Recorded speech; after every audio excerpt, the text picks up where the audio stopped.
the sealed door opens with a sound like a held breath finally released. Beyond it, warm air rises from stone. Shelves stretch wall to wall, lined with glass jars of seeds in every shade of amber, cream, and black. A spring murmurs somewhere beneath the floor. Martha stands at the threshold, lantern raised. Rose is already inside. 6 months earlier, Dry Creek buried 2 men in the same frozen week. The preacher said the Lord provides. The neighbors brought pies and said to be patient. Martha Hale listened to all of it, hands folded in her lap, and nodded the way a woman does when she is holding herself together by the seams. Then we provide for ourselves. Martha and Rose Hale were 30 minutes apart in age and a whole world apart in nature, though you would never know it from looking at them. Same dark hair, same gray eyes, same steady hands. Strangers mixed them up constantly, which Rose found amusing and Martha found mildly inconvenient. Martha was the kind of woman who measured twice before cutting once. She kept her pantry sorted by month and her accounts in a ledger with no erasures. She did not make promises she could not keep, and she did not start a thing she had not thought through. She had loved her husband, Edmund, quietly and practically, in the way of people who do not need to speak, a feeling out loud to mean it. Rose was different. She was the one who noticed when the light changed over the mountains, who pressed wildflowers into the backs of books, who asked questions at supper that made people set down their forks. She had loved her husband George loudly and without embarrassment, and she had not tried to hold back a single tear at his funeral. Now, they were both widows at 29, and Dry Creek had quietly made clear it did not know what to do with them.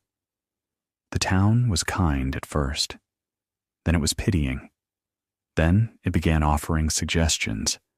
A brother-in-law in Denver, a distant cousin in Missouri, a widow's position at the dry goods, sweeping and stocking, which would keep them comfortable enough if they were careful and did not take up much space.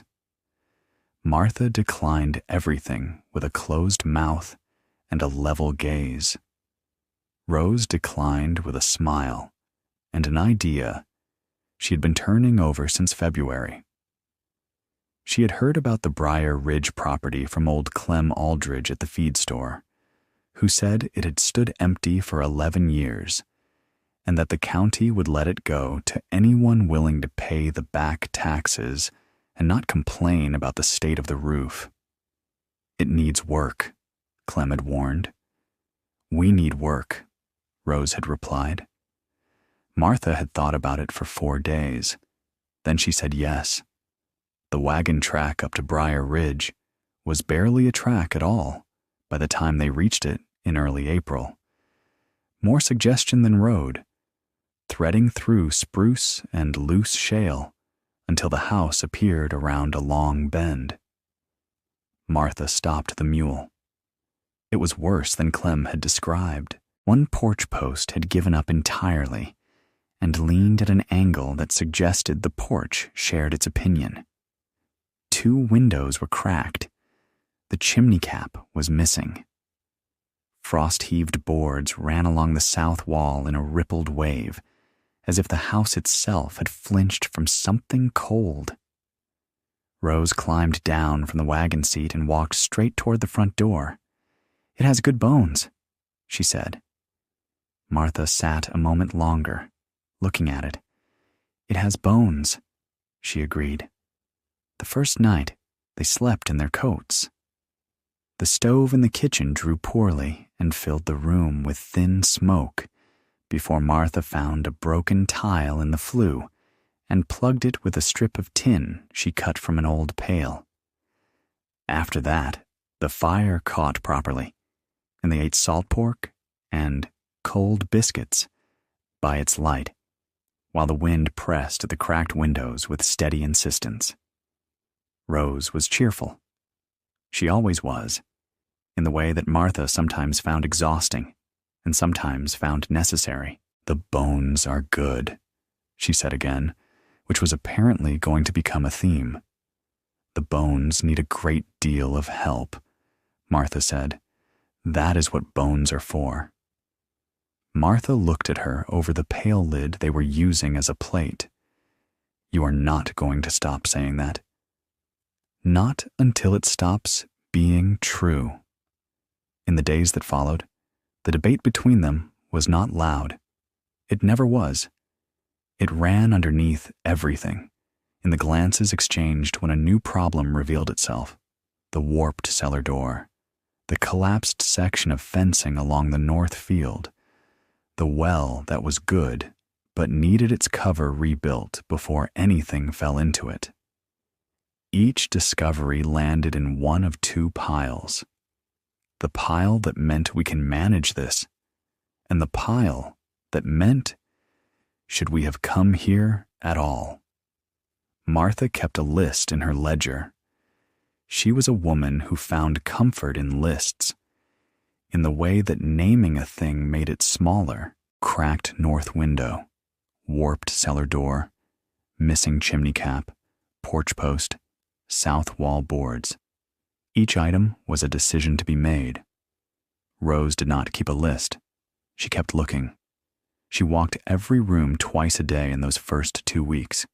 She ran her hands along walls, opened every cabinet, tested every floorboard with her boot heel.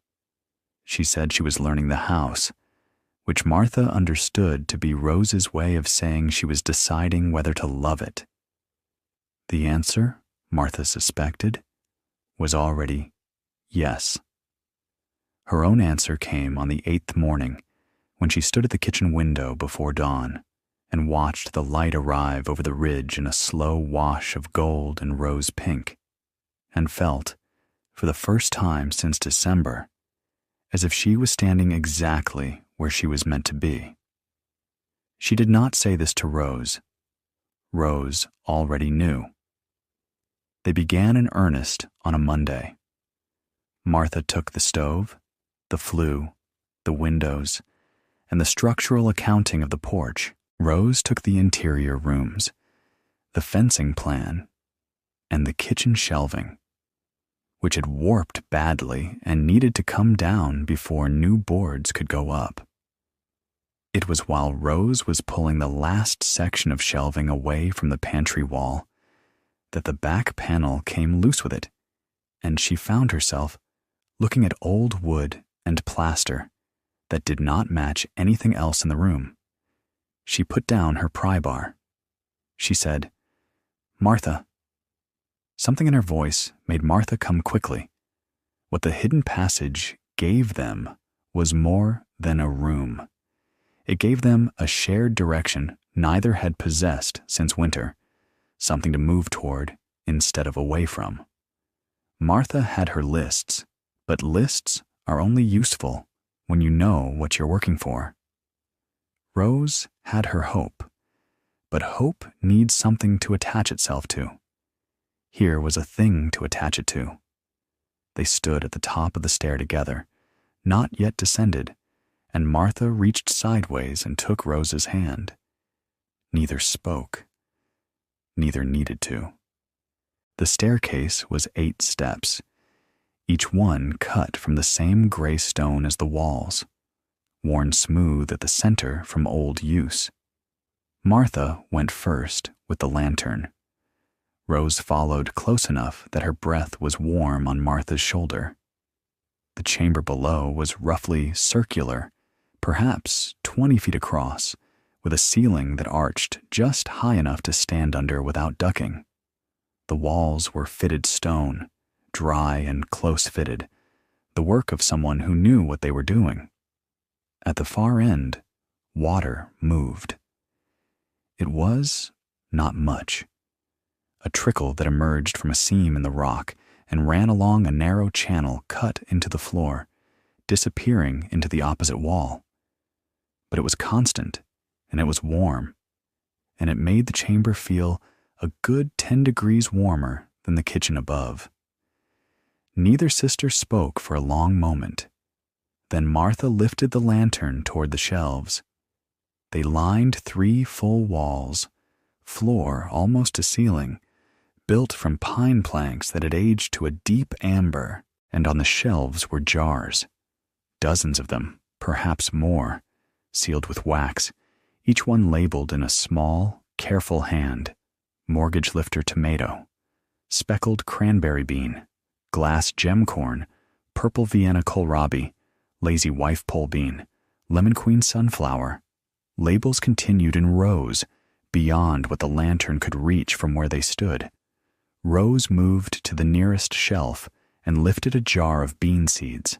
She turned it slowly, watching the dark, speckled seeds shift inside. The wax seal was intact. The glass was perfectly clear. "How long have these been here?" she said softly. 11 years at least, Martha said. "If the house has stood empty since '77. She moved down the nearest shelf, reading labels.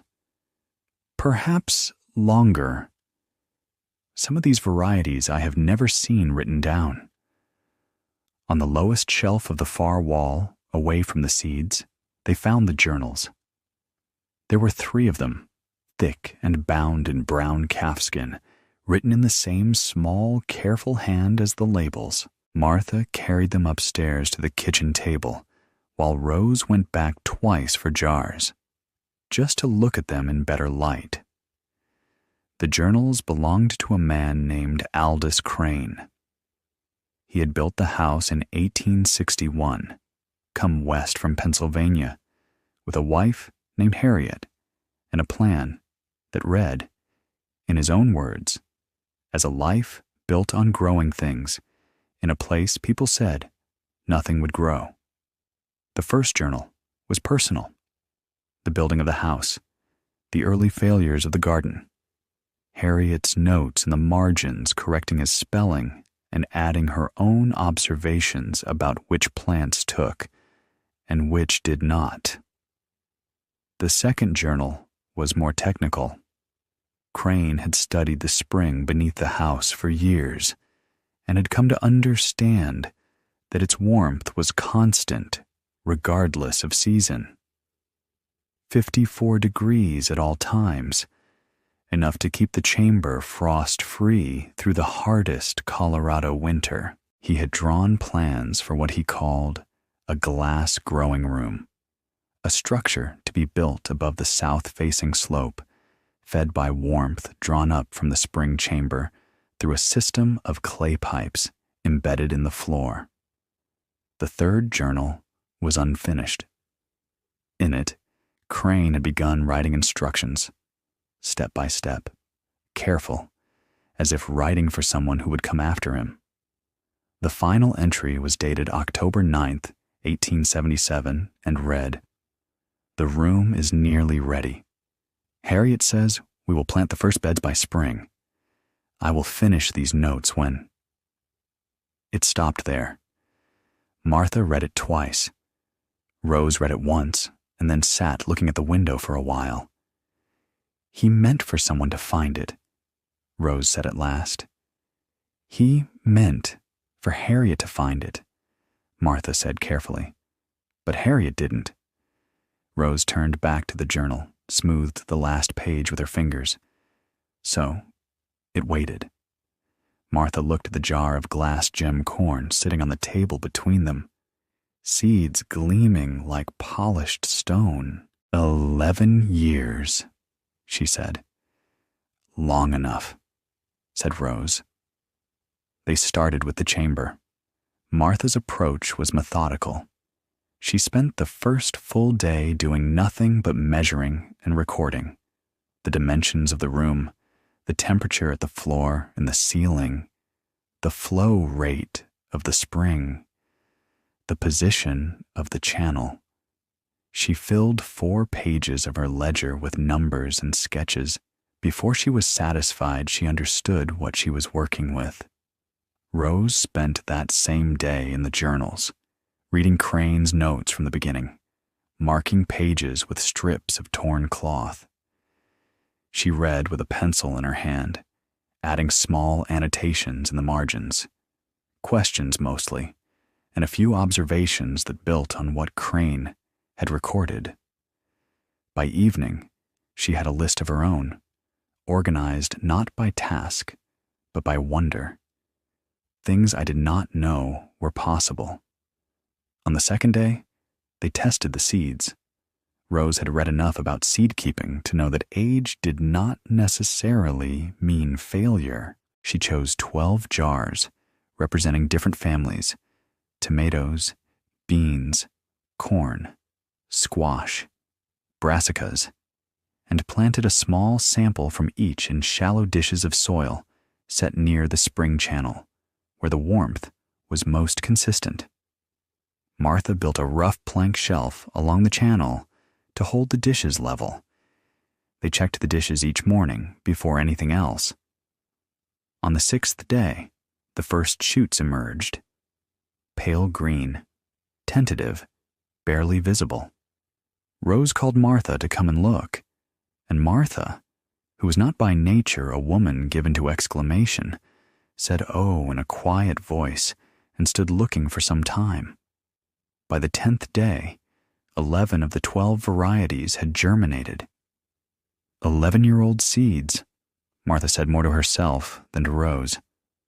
Crane knew how to store them, Rose said. The temperature, the dark, the dry. He was careful. He was extraordinary, Martha said. Rose smiled at the word.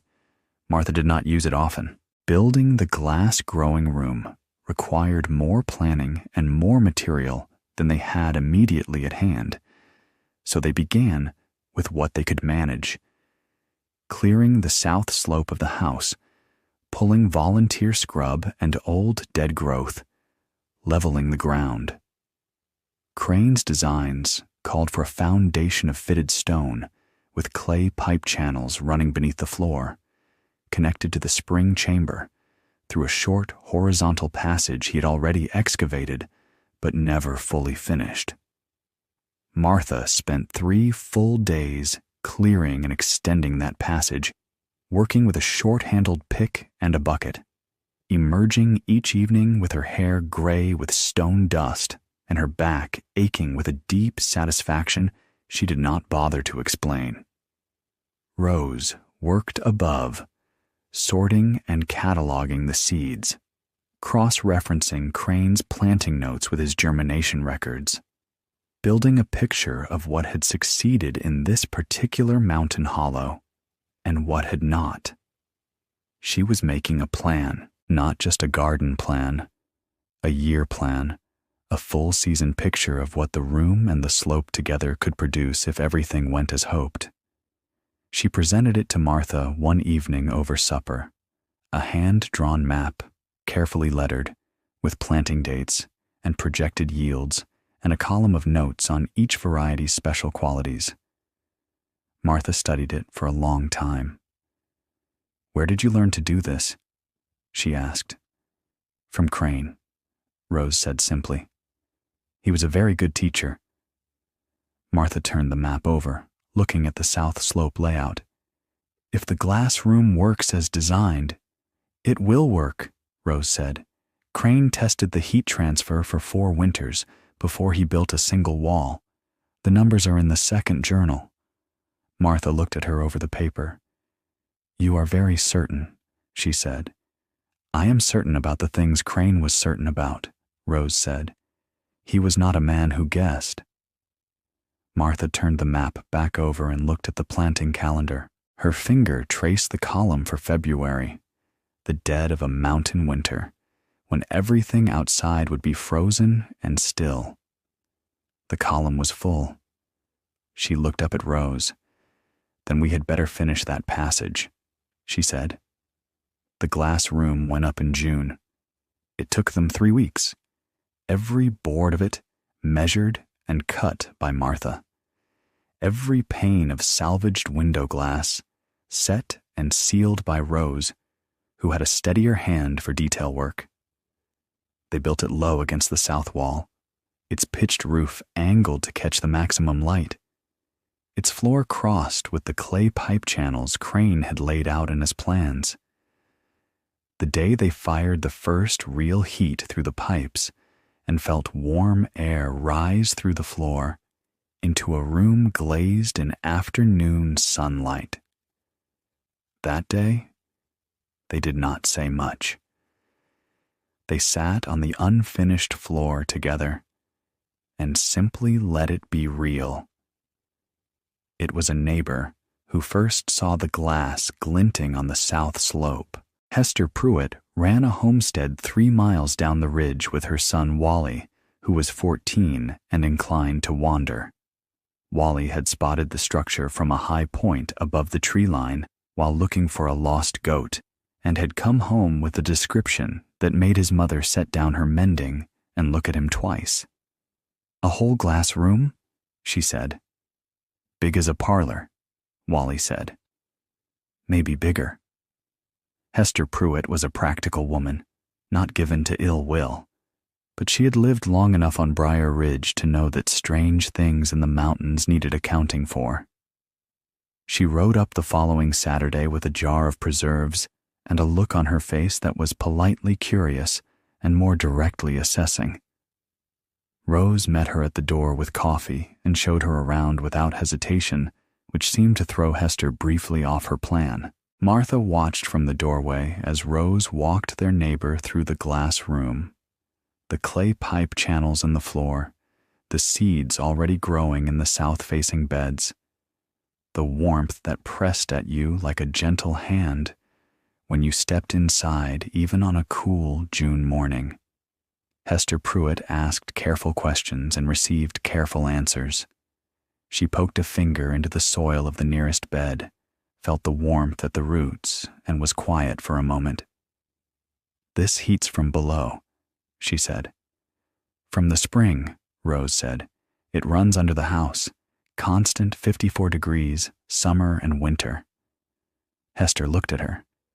"You're saying this room will grow through winter?" "That is what we're saying," Rose said pleasantly. What Hester said when she got back to town, Martha heard about it secondhand through Clem Aldridge, who heard it from the postmaster's wife, was not unkind exactly, but it had an edge of dismissal wrapped in a casing of concern. 2 women alone up there, building things they didn't know would hold. Getting ahead of themselves, probably. It was the kind of talk that started gently and had the potential to harden into something less gentle if it went unchecked. By the time it reached the Dry Creek Ladies' Auxiliary, which met on Thursdays at the Methodist Hall, it had acquired details Martha recognized as invented. They had spent foolishly on the glass, apparently. They had dug up the whole floor of the house, apparently. They were planning to sell produce in town, apparently, which was going to be a problem for Lars Gruber, who ran the summer market stall and had opinions about competition. Martha heard all of it on a supply run in late June and drove home in a silence that Rose read correctly the moment she saw her face. "What are they saying?" Rose asked. "That we have overreached," Martha said. Rose was quiet for a moment. Then, "Have we?" Martha thought about this honestly, which was the only way she knew how to think about things. The structure was sound. The pipes held heat. The seeds had germinated at a rate Crane himself had not quite achieved in his notes. Perhaps the seeds had simply been stored even better than Crane knew. Or perhaps the spring ran a degree warmer than in his time. The accounts were tight, but not broken. There was no element of the plan she could examine and call a mistake. "No," she said. Rose nodded once, as if that settled it. "Then let them say it," she said. July was harder. Not because of the work. The work was steady and good. The beds in the glass room thickening into something real. The tomato seedlings already knee-high. The beans climbing the cane trellis Rose had built along the back wall. Not because of the house. The porch post was repaired, the windows reglazed, the south wall boards straightened and sealed against the coming autumn. It was harder because the loneliness found them, the way it does in quiet months when the hands are busy, but the evening is long. Martha had not expected this. She had thought that purpose would fill the space that grief had left, and it had, during the day. But in the evenings, when the work was done and they sat on the repaired porch and listened to the ridge settle into dark, the absence of their husbands was still there, quiet and heavy and real. She did not talk about it with Rose. She assumed Rose felt it too, and had decided, as Rose often did, to carry it by walking forward rather than standing still. She was wrong about the second part. One evening in mid-July, Rose sat down on the porch steps and did not pick up her mending or her book. She just sat there looking at the tree line. Martha sat beside her. After a while, Rose said, "Do you think we were right to come here?" Martha considered the question the way she considered all serious questions, which was to turn it over and look at all its sides before answering. "I think we are right to stay," she said at last. Rose turned to look at her. "That is not the same thing," she said. "No," Martha agreed, "but it is the part that matters now." Rose looked back at the tree line. The trouble with Lars Gruber came in the third week of July. He appeared on their track one morning without invitation, a large red-faced man in a good hat, and informed them in a voice intended to be helpful that the summer market had a process for new vendors, and that arriving with produce from nowhere and undercutting established sellers was not how things were done in Dry Creek. They had not offered to sell anything in Dry Creek yet. Martha told him so, calmly, without raising her voice. Gruber regrouped. He said that he had heard they were planning to, which amounted to the same thing, and that he wanted it understood early that the market had rules. He left the impression, without quite saying it, that he had friends on the county board, and that the back taxes on the Briar Ridge property were a fragile arrangement that could be reviewed if someone chose to take an interest. After he left, Rose said nothing for a moment. Then she said, "He is a frightened man." "He is an obstructive man," Martha said. "Both things," Rose said. "His stall is the only place people can buy vegetables in that town. He knows what we have here changes that." She looked at the glass room, warm and green in the morning light.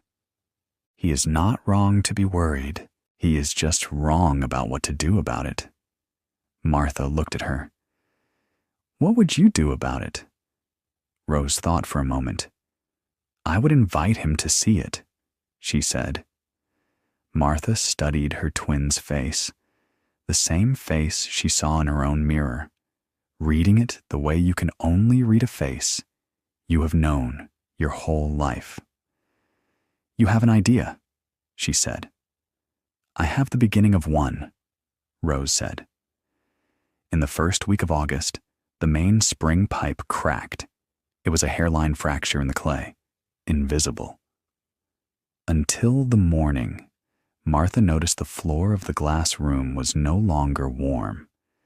She found the break an hour later, deep in the passage below, a clean split along a firing fault that Crane's original pipe had carried for all those years until years of heating and cooling finally told.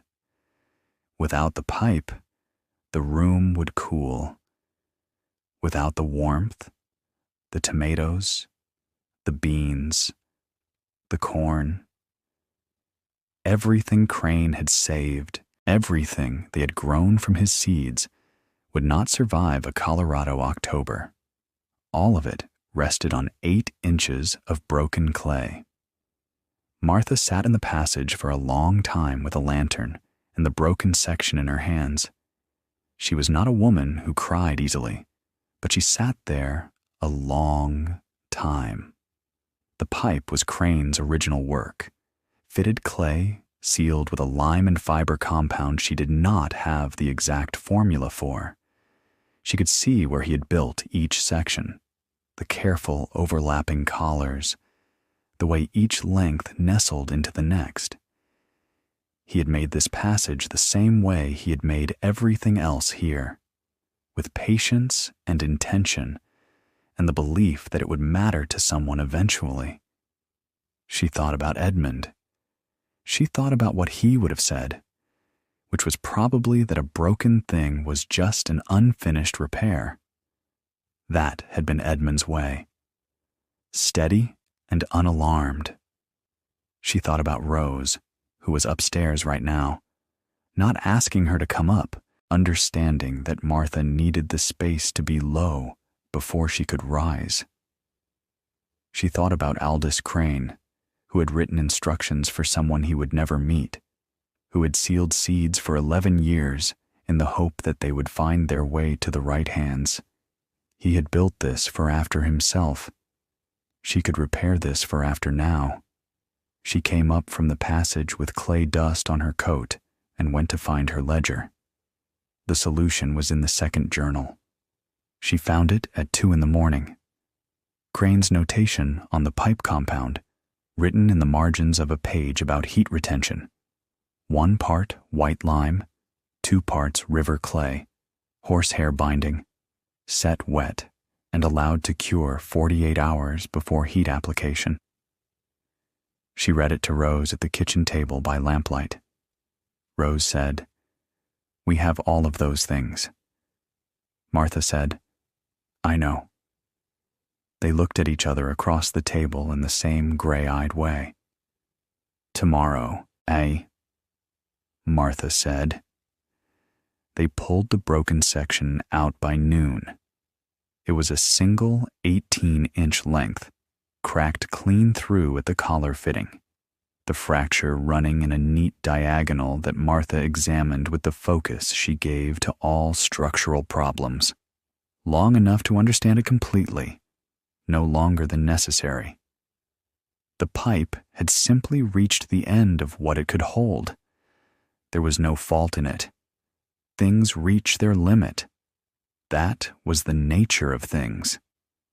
She mixed the compound that afternoon using Crane's proportions, working the river clay and white lime together with a wooden paddle in a tin basin, adding the horsehair binding in careful handfuls until the mixture reached the right consistency. Thick, smooth, workable. Rose stood beside her and read the journal notes aloud as she mixed, calling out the indicators Crane had written for each stage. The color should deepen. It should hold a groove. It should not crack when pressed. It held a groove. It did not crack. Martha formed the replacement section by hand, packing the mixture into a clay mold she built in an hour from materials in the barn, shaping the collar fittings to Crane's original dimensions. Then, she set it in the passage with both lanterns burning close to keep the passage dry while it cured, and they went upstairs to wait. 48 hours. They used the time. Rose wrote to Hester Pruitt, not a defensive letter, and not an apologetic one. Simply an invitation, plainly worded, to come and see the glass room in full growth before the summer ended. She wrote a second letter on the same day to the Dry Creek Ladies' Auxiliary, signed with both their names, inviting anyone who wished to come and see what the Briar Ridge property had become. Martha read both letters before they went out and did not change a word. She wrote one letter of her own, to Lars Gruber. It was short and direct.